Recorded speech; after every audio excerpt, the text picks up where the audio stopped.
Kisah Abu Bakar As-Siddiq. Dalam suatu hadis yang diriwayatkan Imam Muslim, sahabat Amir bin As pernah bertanya kepada Nabi Muhammad sallallahu alaihi wasallam mengenai siapakah yang paling beliau cintai. Nabi Muhammad sallallahu alaihi wasallam menjawab, Aisyah. Lalu Amir bin As bertanya lagi, lalu siapakah dari golongan laki-laki? Beliau menjawab, ayahnya Aisyah, yaitu Abu Bakar. Berkat riwayat tersebut, Abu Bakar As-Siddiq memperoleh julukan sebagai kekasih Rasulullah sallallahu alaihi wasallam. 2 tahun selepas tahun gajah 573 Masehi, Abu Bakar dilahirkan di Mekah, Jazirah Arab. Ia lebih muda 2 tahun dari Nabi Muhammad sallallahu alaihi wasallam. Nama aslinya adalah Abdullah bin Abu Quhafah Utsman bin Amir Al-Quraisy At-Taimi. Sebelum memeluk Islam, Abu Bakar adalah seorang pedagang yang kaya raya. Kekayaannya diperkirakan sekitar 40.000 dirham tunai. Sesudah memeluk agama Islam, seluruh hartanya ia keluarkan untuk kepentingan dakwah dan kesejahteraan umat Islam. Terdapat sejumlah julukan bagi Abu Bakar selain kekasih Rasulullah sallallahu alaihi wasallam. Julukan paling populer adalah As-Siddiq, Abu Bakar As-Siddiq. Dalam bahasa Arab, As-Siddiq artinya sosok paling jujur dan benar. Julukan ini diperolehnya karena ia senantiasa membenarkan segala ucapan, perbuatan, dan risalah yang dibawa Nabi Muhammad sallallahu alaihi wasallam.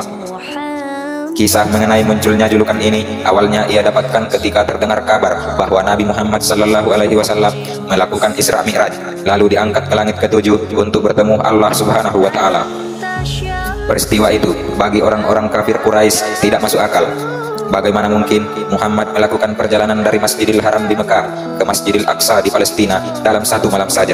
Lantas selanjutnya beliau diangkat, pertemuannya dengan Allah Subhanahu wa taala. Saat itu orang-orang kafir Quraisy menertawakan Nabi Muhammad sallallahu alaihi wasallam. Ketika Abu Bakar bertemu mereka, orang-orang kafir Quraisy berkata, teman kamu itu mengaku-ngaku telah pergi ke Baitul Maqdis di Palestina dalam semalam, ujar mereka sambil tertawa. Lalu Abu Bakar menjawab, jika Muhammad berkata demikian, maka itu benar. Abu Bakar termasuk dalam golongan orang-orang yang paling awal masuk Islam, atau dikenal dengan golongan As-Sabiqunal Awwalun. Golongan inilah yang pertama kali mengakui bahwa Muhammad adalah utusan Allah Subhanahu wa taala, dan mereka dijamin masuk surga, termasuk Abu Bakar As-Siddiq. Berdasarkan buku biografi Abu Bakar As-Siddiq tahun 2003, Muhammad Husain Haikal menulis mengenai perawakan Abu Bakar yang kurus.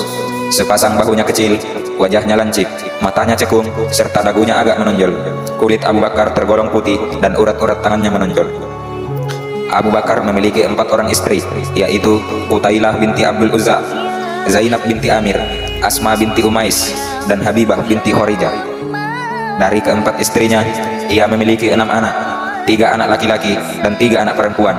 Salah satunya adalah Aisyah binti Abu Bakar yang merupakan istri kesayangan Rasulullah sallallahu alaihi wasallam. Abu Bakar diketahui sangat dekat dengan Rasulullah sallallahu alaihi wasallam. Beberapa hal yang menunjukkan hal demikian ialah misalnya saat dirinya menikahkan anaknya, yaitu Aisyah dengan Nabi Muhammad sallallahu alaihi wasallam. Kemudian saat Nabi Muhammad memilih Abu Bakar As-Siddiq sebagai pendampingnya dalam perjalanan ke Madinah saat hijrah. Di Madinah, dia adalah kepala penasehat Nabi Muhammad sallallahu alaihi wasallam.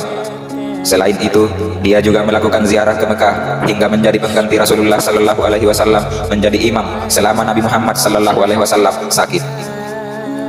Saat Rasulullah sallallahu alaihi wasallam wafat, umat Islam Madinah menyelesaikan krisis kepemimpinan dengan menerima Abu Bakar As-Siddiq sebagai khalifah atau pemimpin pertama umat Islam setelah Nabi Muhammad. Terpilihnya Abu Bakar menunjukkan kesadaran politik yang baik, dan cepatnya pemilihan menunjukkan bahwa mereka bertekad untuk bersatu dan melanjutkan tugas Nabi Muhammad sallallahu alaihi wasallam. Sebagai khalifah, Abu Bakar memiliki fungsi ganda, yaitu sebagai pemimpin agama sekaligus merangkap kepala negara. Selama pemerintahannya, dia menekan pemberontakan politik dan agama suku yang disebut riddah atau pemberontakan politik atau kemurtadan, sehingga membawa Arab Tengah di bawah kendali Muslim. Di bawah pemerintahannya, penaklukan Muslim atas Irak dan Suriah dimulai. Selain itu, kompilasi tertulis pertama dari Al-Quran dikatakan telah menjadi selama kekhalifahan Abu Bakar. Ini karena adanya kematian dari beberapa hafiz Al-Quran dalam pertempuran Yamamah, yang meningkatkan kemungkinan bagian dari teks Al-Quran bisa saja hilang.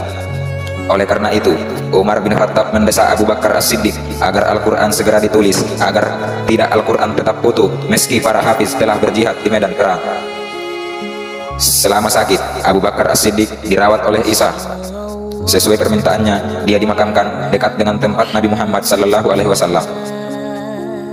Tidak ada lelaki yang memiliki keutamaan sebanyak keutamaan Abu Bakar As-Siddiq radhiyallahu anhu. Melalui profilnya, dia tampil dengan memiliki banyak keutamaan. Beberapa di antaranya yaitu: yang pertama, manusia terbaik setelah Nabi Muhammad SAW dari golongannya. Ibnu Umar radhiyallahu anhu berkata, yang artinya, kami pernah memilih orang terbaik di masa Nabi Muhammad SAW. Kami pun memilih Abu Bakar. Setelah itu Umar bin Khattab, lalu Utsman bin Affan radhiyallahu anhu. Yang kedua, menemani Nabi Muhammad SAW di gua saat dikejar kaum Quraisy. Di dalam Al-Quran, Allah Subhanahu wa Ta'ala berfirman, yang artinya salah seorang dari dua orang ketika keduanya berada di dalam gua, di waktu dia berkata kepada temannya, janganlah kamu bersedih, sesungguhnya Allah beserta kita. As-Suhaili berkata, perhatikanlah baik-baik. Di sini Rasulullah SAW berkata, janganlah kamu bersedih, namun tidak berkata, janganlah kamu takut. Karena ketika itu rasa sedih Abu Bakar terhadap keselamatan Rasulullah SAW sangat mendalam, sampai-sampai rasa takutnya terkalahkan. Ketika hendak memasuki gua pun, Abu Bakar masuk terlebih dahulu untuk memastikan tidak ada hal yang dapat membahayakan Nabi Muhammad SAW. Yang ketiga, umat Muhammad diperintahkan untuk meneladani Abu Bakar As-Siddiq. Nabi Muhammad SAW bersabda, yang artinya, ikutilah jalan orang-orang sepeninggalku, yaitu Abu Bakar dan Umar. Yang keempat, menginfakkan seluruh harta saat dianjurkan sedekah. Umar bin Khattab radhiyallahu anhu pernah berkata, Rasulullah SAW memerintahkan kami untuk bersedekah, maka kami pun melaksanakannya. Umar berkata, semoga hari ini aku bisa mengalahkan Abu Bakar. Aku pun membawa setengah dari seluruh hartaku.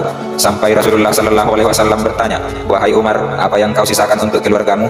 Aku menjawab, semisal dengan ini. Lalu Abu Bakar datang membawa seluruh hartanya. Rasulullah SAW lalu bertanya, wahai Abu Bakar, apa yang kau sisakan untuk keluargamu?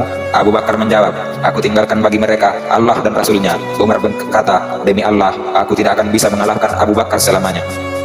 Yang kelima, orang yang paling dicintai Nabi Muhammad SAW. Amir bin Al-As radhiyallahu anhu bertanya kepada Nabi Muhammad SAW, siapa orang yang kau cintai? Rasulullah menjawab, Aisyah. Aku bertanya lagi, kalau yang laki-laki? Beliau menjawab, ayahnya Aisyah, yaitu Abu Bakar As-Siddiq. Abu Bakar dijuluki As-Siddiq karena dirinya membenarkan kabar dari Muhammad SAW dengan kepercayaan yang sangat tinggi. Terbukti dia menjadi orang yang pertama masuk Islam. Dia juga mempercayai perjalanan Isra Mi'raj yang dilakukan oleh Rasulullah. Bahkan Allah Subhanahu wa Ta'ala menyebutnya sebagai As-Siddiq dalam Al-Quran, yang artinya dan orang yang membawa kebenaran Muhammad dan yang membenarkannya, maka itulah orang-orang yang bertakwa. Rasulullah SAW telah menamainya dengan As-Siddiq sebagaimana diriwayatkan dalam Sahih Bukhari dari Anas bin Malik radhiyallahu anhu bahwa Nabi SAW menaiki gunung Uhud bersama Abu Bakar, Umar dan Utsman. Gunung Uhud pun berguncang. Nabi lalu bersabda, diamlah Uhud, di atasmu ada Nabi, As-Siddiq yaitu Abu Bakar, dan dua orang syuhada, Umar dan Utsman. Abu Bakar As-Siddiq memiliki kulit yang putih bertubuh kurus, berambut lebat, wajahnya tampak kurus, dahinya muncul, dan sering memakai hina dan katam. Begitu tegas dan kerasnya sikap Abu Bakar sampai-sampai para ulama berkata, Allah menolong Islam melalui Abu Bakar di hari ketika banyak orang murtad, dan melalui Ahmad bin Hambal di hari ketika terjadi fitnah. Berkat ketegasan tersebut, Abu Bakar memerangi orang-orang yang murtad dan orang-orang yang enggan membayar zakat ketika itu. Musailamah Al-Kadzab pun dibunuh di masa pemerintahannya. Dia mengerahkan pasukan untuk menaklukkan Syam sebagaimana keinginan Rasulullah SAW, dan akhirnya Syam pun ditaklukkan, demikian juga Irak. Abu Bakar adalah orang yang bijaksana. Ketika ia tidak ridha dengan dilepaskannya Khalid bin Walid, ia berkata, demi Allah, aku tidak akan menghunus pedang yang Allah tujukan kepada musuhnya sampai Allah yang menghunusnya. Beberapa karomah yang terdapat dalam diri Abu Bakar diantaranya ialah Abdurrahman bin Abu Bakar radhiyallahu anhu menceritakan bahwa ayahnya datang bersama 3 orang tamu hendak pergi makan malam bersama Rasulullah. Kemudian mereka datang setelah lewat malam. Istri Abu Bakar bertanya, apa yang bisa engkau suguhkan untuk tamumu? Abu Bakar balik bertanya, apa yang kamu miliki untuk menjamu makan malam mereka? Sang istri menjawab, aku telah bersiap-siap menunggu engkau datang.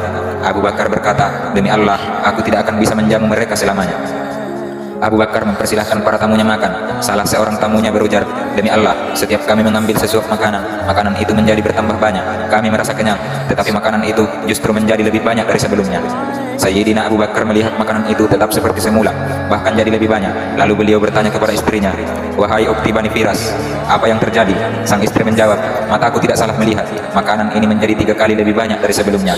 Abu Bakar menyantap makanan itu lalu berkata, "Ini pasti ulah setan." Akhirnya Abu Bakar membawa makanan itu kepada Rasulullah dan meletakkannya di hadapan beliau. Ketika itu sedang ada pertemuan antara kaum muslimin dan satu kaum. Mereka dibagi menjadi 12 kelompok. Hanya Allah yang maha tahu berapa jumlah keseluruhan para hadirin. Beliau menyuruh mereka menikmati makanan itu, dan mereka semua menikmati makanan yang dibawa Abu Bakar. Karomah yang lainnya ialah Imam Fakhrur Razi dalam tafsir Ar-Razi dan tafsir An-Naisaburi menceritakan karomah Abu Bakar saat pemakaman beliau. Ketika jenazahnya dipikul menuju pintu makam Nabi Rasulullah Sallallahu Alaihi Wasallam, lalu jasad mulia Abu Bakar mengucapkan salam, "Assalamu alaika ya Rasulullah." Ini adalah jenazah Abu Bakar, telah ada di depan pintu. Tiba-tiba pintu makam Nabi terbuka dengan sendirinya dan terdengar hatib atau panggilan tanpa rupa dari arah makam, "Masuklah sang kekasih menuju sang kekasih." Al-Shibli mengutip pendapat Syekh Abu Hasan yang mengemukakan bahwa karomah berfaedah untuk memperkuat keyakinan kepada ilmu, kekuasaan, kehendak dan sifat-sifat azali Allah yang menyatu seakan-akan satu sifat yang menyatu dalam zat yang Maha Esa. Tidaklah sama antara orang yang mengenal Allah Ta'ala melalui mata hatinya dengan orang yang mengenal Allah Ta'ala melalui akalnya. Itulah kisah singkat dari Khalifah Abu Bakar As-Siddiq. Sebagai seorang muslim, semoga kita semua dapat meneladani akhlak beliau. Amin, amin, amin ya rabbal alamin.